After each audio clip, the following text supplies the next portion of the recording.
SaaS pricing is very interesting. With the different kind of SaaS offering in place, the scope and the way we can price the SaaS offering in itself brings a lot of different ways of doing it. Before we talk about SaaS pricing, it's important to understand the cost part of your SaaS offering. Why cost is important? Because at the end of the day, you want to ensure that whatever you are charging to your customer, whatever money you are going to get, it is going to be more than what you are incurring into your infrastructure. And of course, there are other overheads around that. In this new world of VC funding, many times the cost is not really a concern because there's some sort of unlimited amount of money available. But somewhere it's going to catch up, because at the end of the day, health of an entity is a function of how much you are earning versus how much you are spending. If not today, tomorrow. So it is very important that the notion of that, the understanding of costing is put in place inside the organization right from the beginning decision. Now let's come to the pricing part of the things. The pricing part in SaaS world is very interesting. Basically, we can look into the pricing as a continuum. On one end, you have a pricing which is like pay as you use kind of things. So what you do is that you basically have a very, very elaborate infrastructure in place to measure every interaction, every payload, every piece of data that is getting into the system, and then you charge your customer on a monthly or whatever cycle you decide on that one. You charge your customer based on the actual usage of the things. Then on the other side of the continuum is basically you have a flat structure kind of thing. You say that I'll charge everyone, let's say some amount of money, and then it is equal to all one. Some would be using less, some would be using more. Of course, like coming to that number that you want to charge to every user, you need to be very, very aware about all your costing infrastructure in place, because then only you can say that, okay, this is my threshold, this is my average that each customer is basically incurring on an average, and then I should be basically putting my price on top of that one. Okay, so now let's look into this continuum. So on one side, we said that it's like paper usage.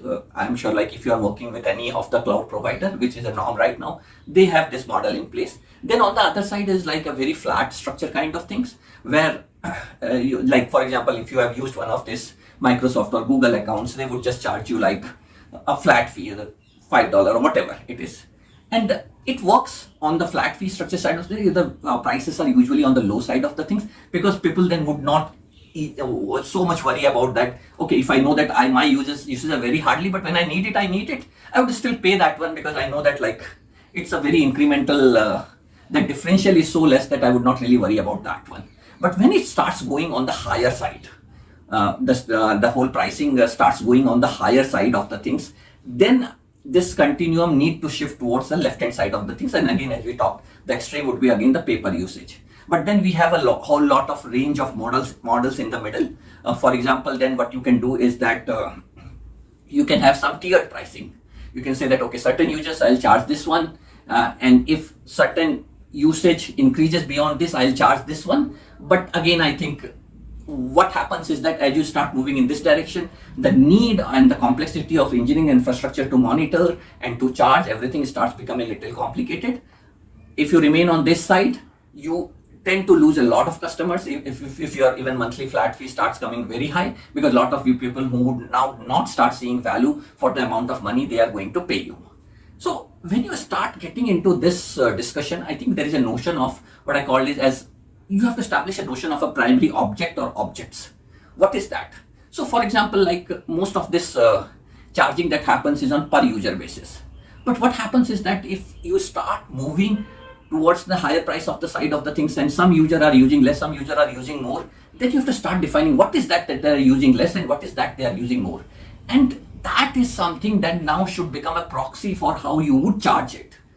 So let me give an example. Let's say that, for example, you have made a SaaS application for a car dealer or a car service center. So a good proxy could be the number of cars that are getting serviced out there. And then you can always build your tiered model. You can say that, okay, first 1,000 car, I will charge this one. You can go from 0 to 1,000 to that one. After 1,000 to 2,000, I'll charge in an incremental basis. But this becomes little more acceptable to all the range of customers, from bigger to smaller one. They know that even like based on their uses, they will get charged, and it's not like a flat fee, so that they don't have to bear the cost of serving other voluminous customers. However, when you are defining your primary object, you have to be very careful. Otherwise, people can easily game your system. For example, let's say that you build a SaaS application for a construction industry, and you say that, okay, a good Maybe a proxy for charging the customers would be the square feet of area that they are constructing. But what happens is that like people would start playing with that one. They would just start underreporting those numbers so that they get charged less.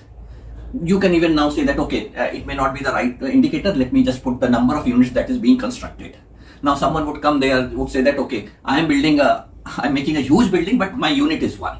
So that way, the people will start gaming the system. So you have to be very careful about that one and see that if it is not one primary object, you might have to bring more than one primary object, but make sure that the objects basically represent, they proxy the usage of the system in a very, very strong and very, very good way, and then there are no leakages happening into the system. So that is very important when you are building your pricing, and then you can start overlaying other things on top of that one. For example, now you can say that, okay, you can have tiered pricing. Basically, you can say that, okay, till up to, for example, in construction industry, I'm just giving an example. I'm not a domain expert, so I don't know if even these set of objects would truly represent the usage of the system.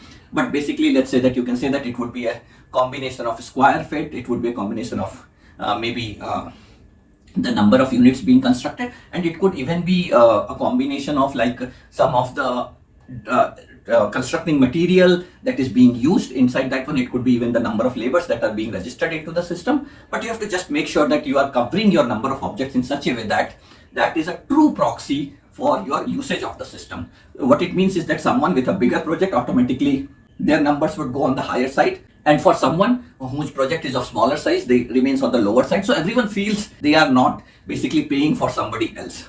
That is very important. That notion you have to always honor, always respect, that everyone should get perception, or I would say that even it should be designed in the system in such a way that everyone is paying for what they are using the system for. This is very, very important once the pricing goes beyond, like, I would say, a couple of dollars per user kind of territory. So doing this one, now you can start building some more tiers. So you can say that, okay, till that level I'll charge this one. So usually what happens is that even if someone registers, there is always a setup cost or always a storage cost, some sort of cost is always existing there. So you can always build like minimum that much, but then you can bring this notion of objects that are being used by the system to build a more granular pricing in place, which still is not on the other extreme where you are like monitoring every usage, but it's a fair representation of the usage of the system. You can then also unbundle your pricing based on the features. For example, if someone has a feature of this level, so you can say that, okay, so if someone is using this set of features, they will get that price. If someone wants more higher level feature, their prices will increase.